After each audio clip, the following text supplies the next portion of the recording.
McGraw-Hill, Living with Art, 13th edition, Part 4, Chapter 13, Architecture. Chapter Outline: Structural Systems in Architecture, New Technology, New Materials, and Current Concerns. Structural systems. Architecture comes in many different forms, with different styles and construction methods. Architecture reflects the needs and lifestyles of its community.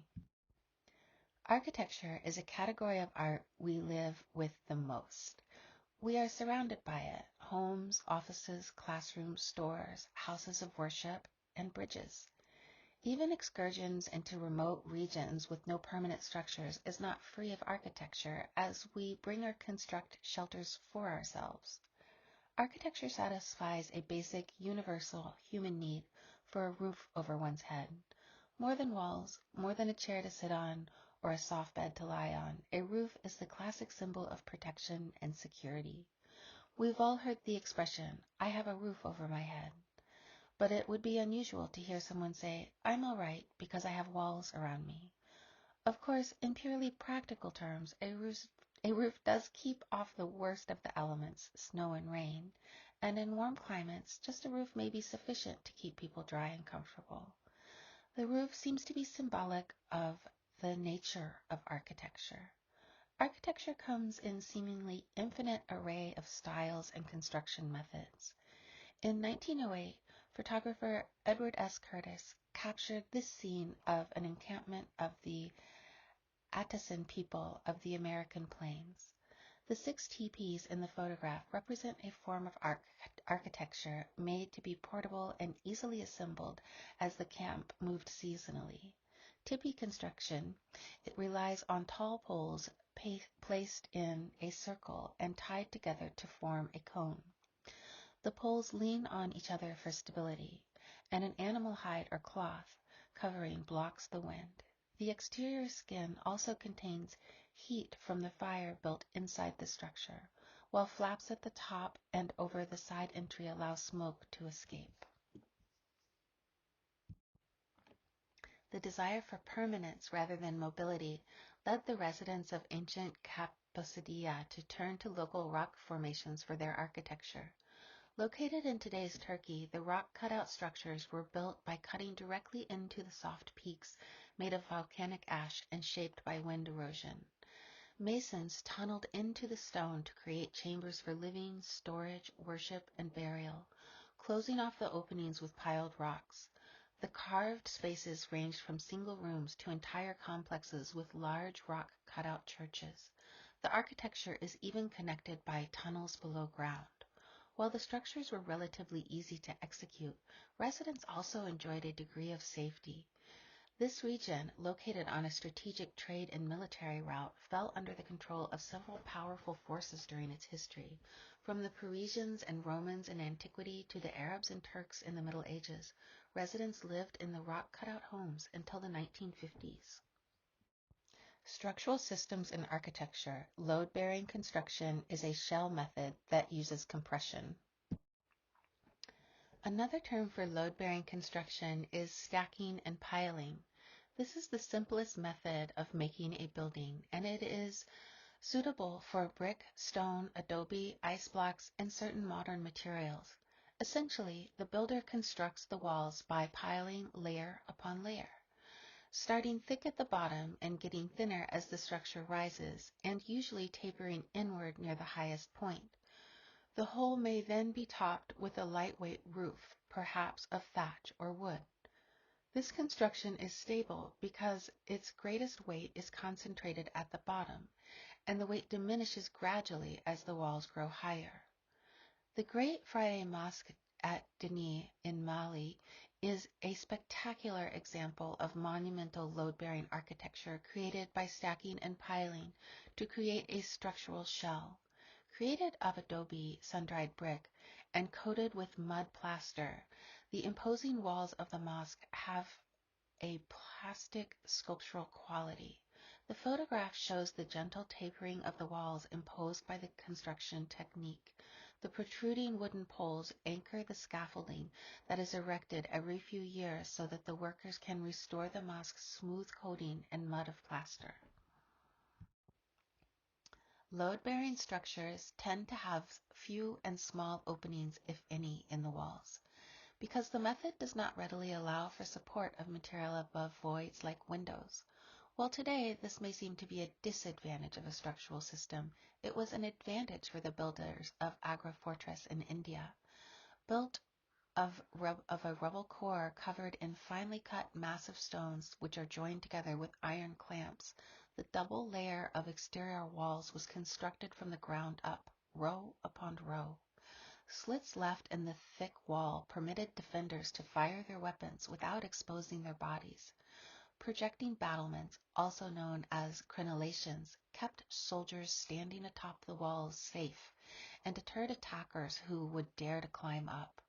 The immense walls are only opened in a few places, like the gate seen here, relying on the arches to redirect the load of the stones above and away from the opening.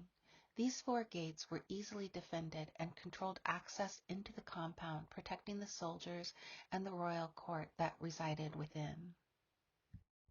Structural systems in architecture.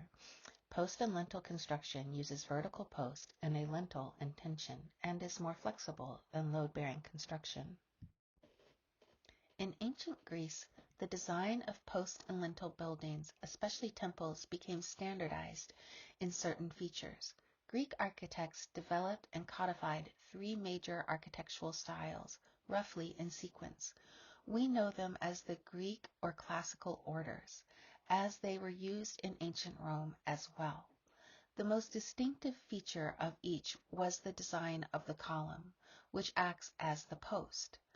By the 7th century BCE, the Doric style had been introduced. A Doric column has no base, nothing separating it from the floor below. Its capital, the topmost part between the shaft of the column and the lintel above, is a plain stone slab above a rounded stone. The Iconic style was developed in the 6th century BCE as a more ornate and thinner alternative to Doric. An Iconic column has a stepped base and a carved capital in the form of 2 graceful spirals known as volutes. The Corinthian style, which appeared in the 4th century BCE, is yet more elaborate, having a more detailed base and a capital carved as a stylized bouquet of acanthus leaves. Here we look at a Temple of Athena Nike. The side and back walls are load-bearing stone construction, but the porch uses post and lintel system, with their stepped bases and voluted capitals. The columns indicate that this is an Iconic order temple. They support a structure and display other important elements of Greek architecture. The horizontal stone lintel rests on the columns as part of the compound structure called an entablature. The entablature consists of 3 basic elements with relief sculpture. The frieze is capped by a shelf-like projection called a cornice. The entablature, in turn, supports a triangular element called a pediment, which is itself crowned by a cornice. Like the frieze, the pediment would have been ornamented with relief sculpture. If these elements look familiar to you, it is because they form part of the basis of the style we refer to broadly as classical. For centuries, banks, museums, universities, government buildings, and churches have been built using the elements first codified and named by the ancient Greeks and then adopted and modified by the Romans. Many architectural traditions throughout the world are based on post and lintel construction. The architectural style developed in China provides a good contrast for that of Greece, for while its post and lintel principles were developed about the same time, the standard material was not stone but wood. We know from terracotta models found in the tombs that the basic elements of Chinese architecture were in place by the 2nd century BCE. During the 6th century CE, this architectural vocabulary was adopted in Japan, along with other elements of Chinese culture. We illustrate it here with a Japanese building, the incomparable Byoden. Built as a palace, the Byoden was converted to a Buddhist shrine after the death of the original owner in 1052 CE. It is a weighty and elaborate structure of carved roofs resting lightly somehow on slender wooden columns. The effect is miraculous, for the building seems to float, but how can all of the weight rest on such slender posts? The answer lies in the cluster of interlocking wooden brackets and the arms that crown each column. Called bracket set, they distribute the weight of the roof and its large overhanging eaves evenly onto the wooden columns, allowing each column to bear up to 5 times the weight it could support directly. Chinese and Japanese architects developed many variations on the bracket set over the centuries, making them larger or smaller, more elaborate or more simple, or more prominent or more subtle. Structural systems in architecture. Corbelled arches and vaults span openings with progressively projecting stones relying on compression. A corbelled arch and vault. A precursor to the round arch was the corbelled arch, sometimes called a false arch. A corbel is a horizontal support that juts from the wall to carry an item above it. Corbelling stacks one stone atop another, with each projecting slightly more than the one below it until eventually the opening is bridged. This corbelled arch allows for an opening in the wall, handling the load of the walls above. The massive walls surrounding the ancient city of Messenia in Greece were built using the load-bearing structural system, with a post and lintel gate. In order to open the wall above the gate to insert a relief sculpture of 2 lions, the Mycenaean builders used a corbelled arch made of stones cut at an angle. We see the arches gradually projecting stones to either side of the sculpture, giving the corbelled arch its characteristic triangular shape. The technology of corbelled arches is simple and effective, using compression for stability. Ancient Maya builders in southern Mexico used corbelled vaults for the interior spaces of their temples, palaces, and passageways. At the foot of a tall pyramid that the Maya used for religious ritual, the walkway seen in this photograph is built with load-bearing stacked stones to one side and post and lintel construction to the other. Spanning the area between is a corbelled vault that covers the long space with a tall triangular roof. The horizontal wood beams added during the modern restoration hint at the limits of corbelling. The stones rest one atop the other, with the load directed straight down. They require thick walls for support and are limited in the space that they can span.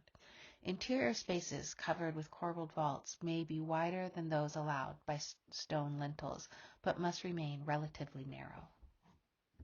Structural systems in architecture. Round arches, barrel vaults, and groin vaults span openings with stones locked into a semicircle by a keystone relying on tension. Among the most elegant and enduring of Roman structures based on the arch is the Pot de Garde at Nimes, France.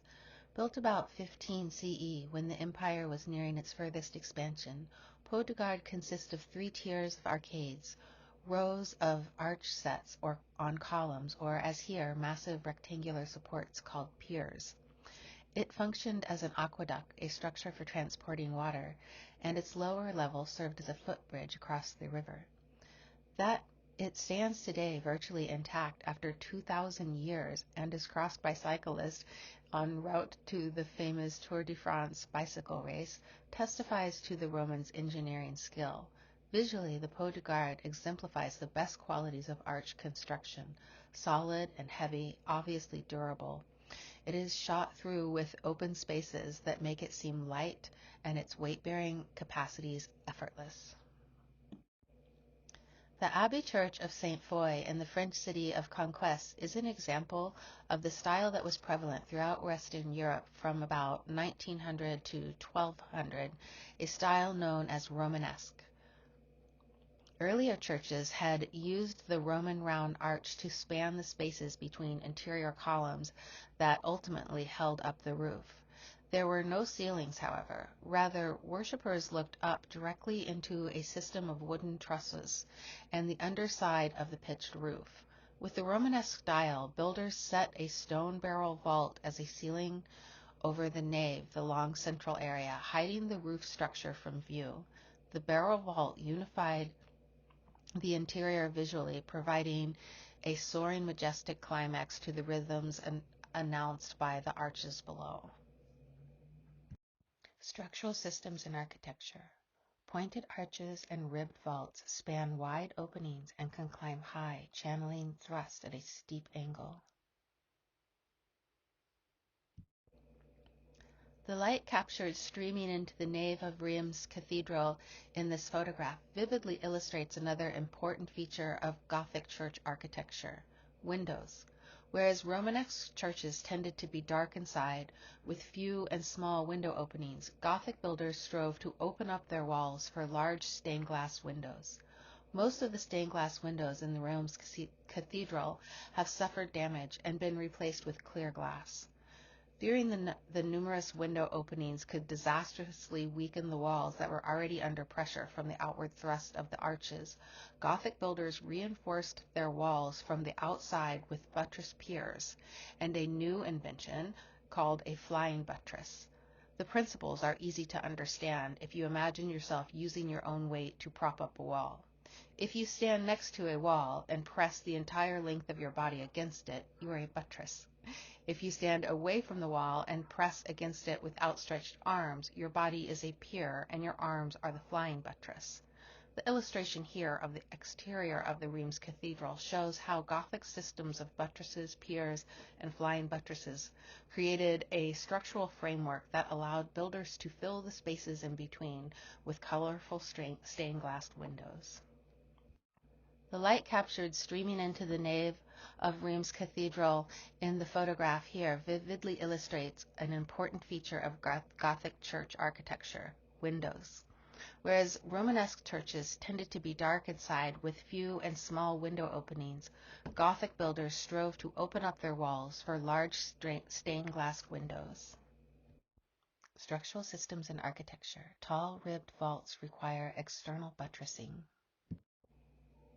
Fearing that the numerous window openings could disastrously weaken the walls that were already under pressure from the outward thrust of the arches, Gothic builders reinforced their walls from the outside with buttresses, piers, and a new invention: flying buttresses. The principles are easy to understand if you imagine yourself using your own weight to prop up a wall. If you stand next to a wall and then press the entire length of your body against it, you are a buttress. If you stand away from the wall and press against it with outstretched arms, your body is a pier and your arms are the flying buttresses. The illustration here of the exterior of the Reims Cathedral shows how the Gothic system of buttresses, piers, and flying buttresses created a structural framework that allowed builders to fill the spaces in between with colorful stained glass windows. Structural systems in architecture. Domes span circular spaces, uninterrupted by supports, relying on compression and tension. Corbelled arches rotate in a circle, created corbelled domes, as in the Jain Vimala temple from India illustrated here. Ornamented by a band upon band of ornate carving and set with figures of the 16 celestial nymphs, the corbelled dome rests on an octagon of lintel supports by 8 columns. Pairs of stone brackets between the columns provide additional support. The elaborate filigreed carving that decorates every available surface testifies to the virtuosity of Indian stoneworkers, in whose skillful hands the stone was made to seem as light as lace. Domes span circular spaces uninterrupted by supports, relying on compression and tension. This is a photo of the interior of the Pantheon. The Pantheon, which means a temple dedicated to all the gods, or at least all the gods who were venerated in ancient Rome. The Pantheon has a perfect hemispherical dome soaring 142 feet above the floor, resting upon a cylinder almost exactly the same diameter, 140 feet. The dome is made of concrete, which would have been applied over wooden centering erected in the interior, although exactly how this centering was constructed remains a mystery. The ceiling is coffered, ornamented with recessed rectangles or coffers, which lessens its weight. Only about 2 feet thick at its highest point, the dome increases dramatically in thickness towards the base as a series of stepped rings. At the very top of the dome is an opening 29 feet in diameter called an oculus, or eye. Thought to be symbolic of the eye of heaven, this opening provides the sole and plentiful illumination for the building. In its conception, the Pantheon is amazingly simple, equal in height and width, symmetrical in its structure, round form set upon round form.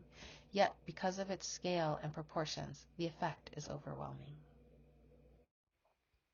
The dome of Hagia Sophia rises 183 feet above the floor, with its weight load carried to the ground by heavy stone piers at the four corners of the immense nave. Around the base of the dome is a row of closely spaced arch windows, which make the heavy dome seem to float upward. The windows are situated between buttresses that ring the base of the dome, containing its outward thrust and compensating for any structural weakening caused by the window openings. Each of the four sides of the building consist of a monumental round arch, and between the arches and the dome are curved triangular sections, known as penitentives. It is the function of the penitentives to make the smooth transition between the square piers and the circular base of the dome. Structural systems and architecture. Domes provide height, light, and ornamentation. Domes provide height, light, and ornamentation, such as the interior of the Pantheon. Domes provide height, light, and ornamentation, such as the interior of Hagia Sophia in Istanbul. The domes of the Pantheon and Hagia Sophia serve primarily to open up vast interior spaces. Seen from the outside, their hemispherical form is obscured by the buttressing needed to contain their powerful outward thrust. Yet the dome is such an inherently pleasing form that architects often use it for purely decorative purposes, as an exterior ornament to crown a building. In that case, it is often set high on a drum so that it can be seen from the ground. A famous example of a building crowned by an ornamental dome is the Taj Mahal in Agra, India. Structural systems in architecture. Cast iron, balloon frame, and steel frame construction are skeleton and skin methods of building. Not until the introduction of a new building material did the next major breakthrough in structural systems take place. Iron had been known for thousands of years and had been used for tools and objects of all kinds. But only after the Industrial Revolution was it produced in sufficient quantities to be used as a building material. The structural value of iron was demonstrated brilliantly in a project that few contemporary observers took seriously. In 1851, the City of London was planning a great exhibition under the sponsorship of Prince Albert, husband of Queen Victoria. The challenge was to house under one roof the works of industry of all nations, and the commission for erecting a suitable structure fell to Joseph Paxton, a designer of greenhouses. Paxton raised in Hyde Park a building frame in cast iron and sheathed glass, probably the first monumental skeleton and skin structure ever designed, the Crystal Palace. As Paxton's creation came to be known, covered more than 17 acres and reached a height of 108 feet. With an ingenious system of prefabrication, the entire project was completed in less than 9 months. Another bold experiment in iron construction came a few decades later, just across the English Channel in France, an involved plan that many considered foolhardy.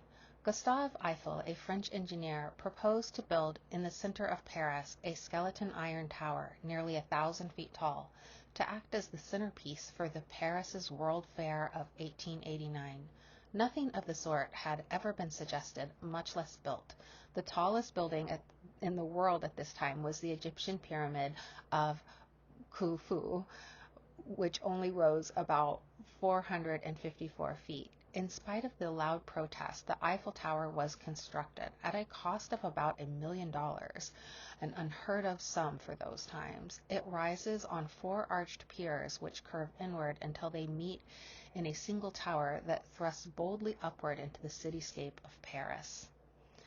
The importance of this singular, remarkable structure for future architecture rested on the fact that it was a skeleton that proudly showed itself without any cosmetic embellishment. No marble, no glass, no tiles, no skin of any kind, just clean lines drawn in an industrial age product. 2 concepts emerged from this daring construction. First, metal in and of itself can make a beautiful architecture. Second, metal can provide a solid framework for a very large structure, self-sustaining and permanent. Today, the Eiffel Tower is the ultimate symbol of Paris. What many consider to be the first genuinely modern building was designed by Louis Sullivan and built between 1890 and 1891 in St. Louis, known as the Wayne Wright Building. It employed a steel framework sheathed in masonry. Other architects had experimented with steel supports, but had carefully covered their structures in heavy stone so as to reflect traditional architectural forms and make the construction seem reliably sturdy. Centuries of precedent had prepared the public to expect bigness to go hand in hand with heaviness. Sullivan broke new ground by making his sheathing light, letting the skin of his building echo and even celebrate the steel framing underneath. Regular bays of windows on the 7 office floors are separated by strong vertical lines, and the 4 corners of the building are emphasized by vertical piers. The Wayne Wright Building's message is subtle, but we cannot mistake it. The nation had stopped growing outward and started growing up. The Lever House in New York, designed by the architectural firm of Skidmore, Onings and Merrill, was built in 1952 and was heralded as a breath of fresh air in the strong smog of look-alike structures. Its sleek, understated form was widely copied but never equaled. Lever House might be compared to 2 shimmering glass dominoes, one resting horizontally on a freestanding support, the other balancing upright and off-center on the first. At a time when most architects of office buildings strove to fill every square inch of air space to which they were entitled, both vertically and horizontally, Lever House drew back and raised its slender rectangular, aloof form from its neighbors, surrounded by free space.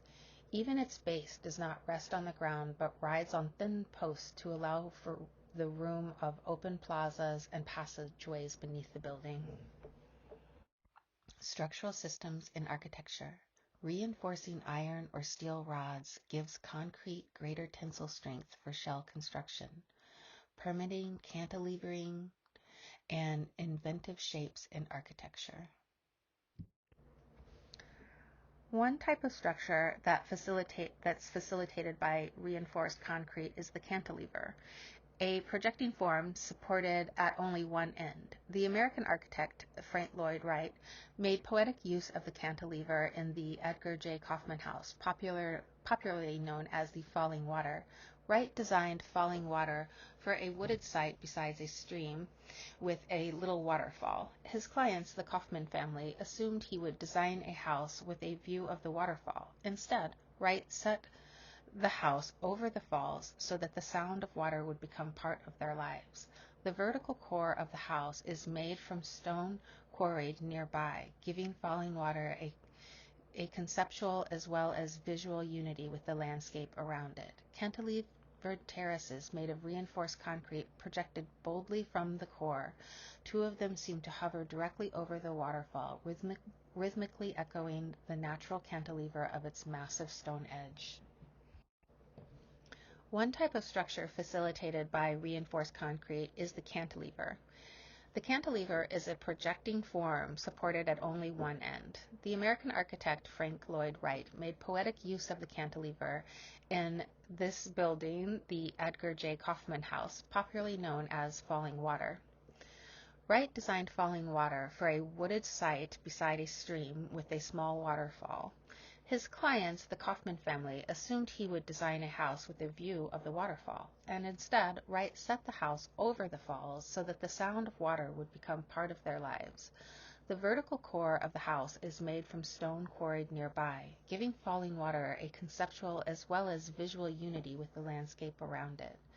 Cantilevered terraces made of reinforced concrete project boldly from the core. Two of them seem to hover directly over the waterfall, rhythmically echoing the natural cantilever of its massive stone ledge. Precast sections of reinforced concrete were used to create the soaring shell-like forms of the Sydney Opera House in Australia. The Opera House, which is really an all-around entertainment complex, is almost as famous for its construction difficulties as it is for its extraordinary design. So daring was its concept that the necessary technology virtually had to be invented as the project went along. Planned as a symbol of the port city in whose harbor it stands, the Opera House gives the impression of a clipper ship at full sail. 3 sets of pointed shells orient in different directions, turning the building into a giant sculpture in which walls and roofs are one. New technology, new materials, and current concerns. Computer-aided design and manufacturing expanded the possibility for the forms architecture can take. Computer-aided design and manufacturing expanded the possibilities for the forms architecture can take, such as we saw earlier in this Frank Gehry building, the Guggenheim Museum in Bilbao, Spain. As well, we see the computer-aided design in the interior space of the Guggenheim. Designed by Shin-Guru Ban, the Centre Pompidou Metz is another example of new architectural forms enabled by digital design and fabrication. The most spectacular element of the Pompidou Metz is the undulating white canopy that shelters the center's galleries and atrium spaces. Made of translucent Teflon-coated fiberglass fabric, the canopy is supported by a structure of laminated wooden ribs woven in an open hexagonal pattern. To create the wooden structure, the curving geometry of the roof was digitally mapped. The sections, or slices, were automatically derived to profile the rise and fall of each individual rib, then translated into instructions for CNC wood milling machinery. Some 1,800 double-curved segments of wood totaling over 59,000 feet were individually fabricated to create the structure. Ban took his inspiration for the unusual roof from the Chinese woven bamboo hat that he had found. Weavers have produced such hats for thousands of years, but only with the development of CAD and CAM technology has an architect been able to imitate them. New technology, new materials, and current concerns. 3D printing technology has reduced construction time, materials, and labor cost to solve challenges faced by architecture. In addition to executing new forms, architects are also exploring how digital fabrication can be used to solve other problems. In 2015, NASA launched a 3D printed habitat challenge to develop structures for future exploration of Mars. The winning proposal uses renewable plant-based plastics and rocks from the planet's surface. Back on Earth, the Icon Construction Technologies Company printed 7 homes for the nonprofit Mobile Loaves and Fishes at Community First Village in Austin, Texas, which serves those coming out of chronic homelessness. These 400 square foot tiny homes were constructed by a massive 3D printer in around 24 hours per home and across several days. We can see the printer's additive process in the walls as they rose in layers of cement-based material. The rounded corners follow the movement of the printer. Beyond its speedy construction, 3D printed architecture eliminates waste materials and requires little labor to raise the walls and costs substantially less than traditional homes. New technology, new materials, and current concerns. Fabric architecture, with fabric stretched over a frame, is cost-effective, easy to erect, portable, and flexible. The key to fabric architecture is tension. For fabric to bear weight and resist wind, it must be pulled taut. For that reason, fabric structures are also known as tensile structures or tensile membrane structures. One way to tense fabric is to stretch it over a framework. The most familiar example of this principle is the umbrella. When you open an umbrella, the fabric is drawn taut by slender metal ribs, creating a portable roof that protects you from the rain. The tension of the fabric, in turn, prevents the ribs from buckling under the constraints of the movement, allowing them to be much thinner and lighter than they would otherwise be. Zaha Hadid's innovative Burnham Pavilion is made of panels of fabric zipped tight over a frame of bent aluminum and steel tubing. Fabric is stretched over the inside of the pavilion as well, where it serves as a projection screen for videos. Light-emitting diodes, or LEDs, set between the inner and outer fabric skins illuminate the pavilion at night so that it glows in a sequence of colors: green, orange, blue, violet. A product of computer-aided design, the curved form sits lightly on the ground, as though it has just touched down and might soon take off again. We could think of the Burnham Pavilion as a contemporary nomadic structure built on site for a centennial celebration in Chicago in 2009. It was designed so that it could be dismantled after the festival and erected elsewhere as desired. New technology, new materials, and current concerns. Sustainable architecture reduces waste and energy uses and uses renewable organic materials. The question of whether we can create a healthier and less wasteful human habitat is at the heart of green architecture. Green architecture addresses the materials that buildings are made of, the construction methods used to make them, and the technology used to heat and cool them, to light their interior spaces, and to supply them with electricity and water. As architects have looked for building materials that have less impact on the planet, some have turned to one of the oldest, wood. Wood is a renewable resource and our only carbon-neutral construction material. That is, the energy needed to transform trees into lengths of lumber is offset by the carbon dioxide that the trees absorb as they grow. Often used for houses, it has always been considered too weak to support a large multi-story building. Lately, however, environmental concerns have inspired architects to take another look at its potential for larger structures. One advocate of wood construction is Michael Green, an architect in Vancouver, British Columbia. His 97-foot-tall Wood Innovation and Design Center was conceived as a showcase for the structural potential of timber. The key to endowing wood with enough strength to replace steel and concrete is lamination, the gluing together of many thin layers to form one thick one. Plywood is a familiar type of a laminated wood product. Less familiar are the cross-laminated timber, laminated strand lumber, laminated veneered lumber, and glue-laminated timber. Collectively, these and other engineered wood products are known as massive timber or mass timber. In the Wood Innovation and Design Center, mass timber serves as beams, flooring, and walls. With the exception of the ground floor slab and mechanical elements in the penthouse, there is no concrete in the building at all.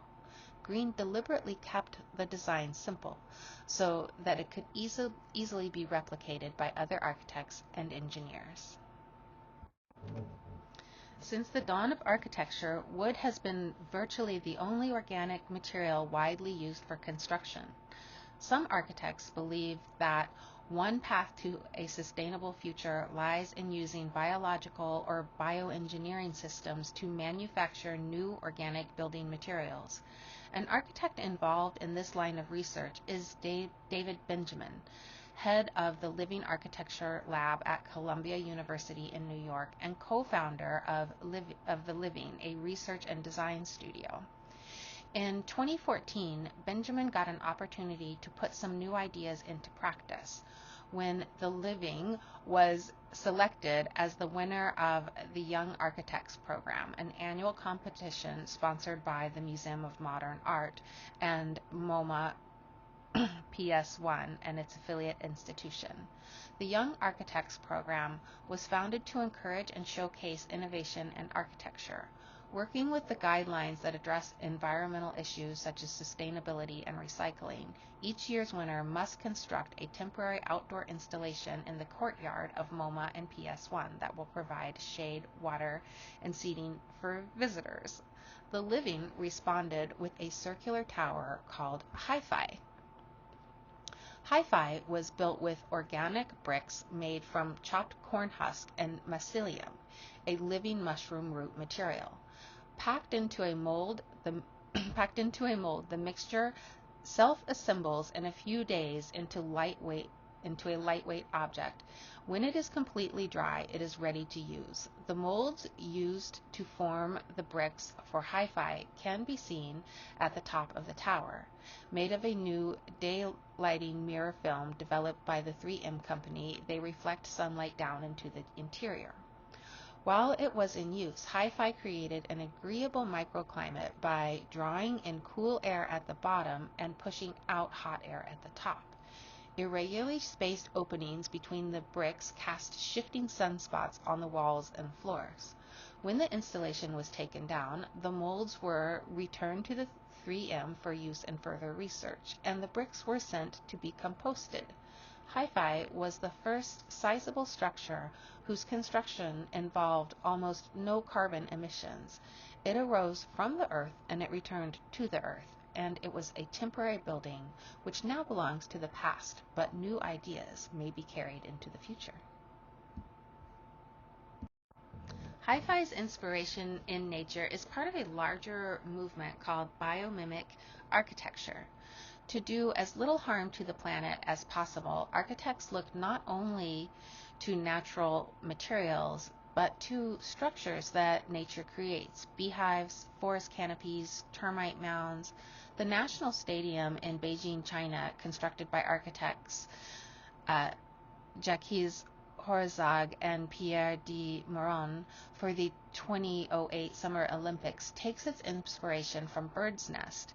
Using a three-dimensional modeling software, the architects designed two structures: the seating area inside and the nest-like shell made of recyclable steel on the outside. With inflated cushions added in between like grasses birds weave into their nest, the two-part construction provides natural light and ventilation, reduces the building's weight and materials, and cuts out noise pollution. The stadium's attention to the environmental impact reflects the commitment of the Games organizing committee to green architecture using modern technology. The principles of green architecture have also been applied to high-density urban living. One Central Park in Sydney, Australia, conserves water and energy and pays homage to its namesake with green space not just on its grounds, but also on its surface. Built by Ateliers Jean Nouvel and PTW architects, the twin buildings feature 250 native Australian plant species which grow on the side of the building. To install the plants on the vertical surface, a botanist placed their roots in felt and crafted a dripped irrigation system served by an on-site water recycling plant. Other plants rest on horizontal balconies, decks, and rooftop gardens. As they grow and die off with the seasons, the plants give the building an ever-changing appearance. As architects have designed greener buildings, cities have addressed how to be more livable and environmentally responsible. Since the mid-19th century, city planners have recognized the value of public green spaces. Parks also help the environment, cutting temperatures by eliminating some of the heat caused by urban development. One of the oldest public green spaces in an American city is Central Park in New York. Created as a recreational site and respite from the city's concrete and asphalt, the park covers more than 800 acres, filled with trees, fields, and ponds. One of the newest is the High Line, a 1.5-mile-long park built on an abandoned elevated rail line through New York's West Side. Originally built in the 1930s, rail service on the tracks ended in the 1980s. Some parts of the line were demolished, while nature turned other sections into wild gardens. Residents of the surrounding neighborhood lobbied the city government to turn the elevated rail line into a park, which finally opened in 2009. The park's design included new plantings and public art, and and even integrated some of the old rail lines into the landscaping. Today, the High Line hosts free events and provides New Yorkers with a tranquil path through the city, away from the traffic and the bustle below. This concludes Chapter 13.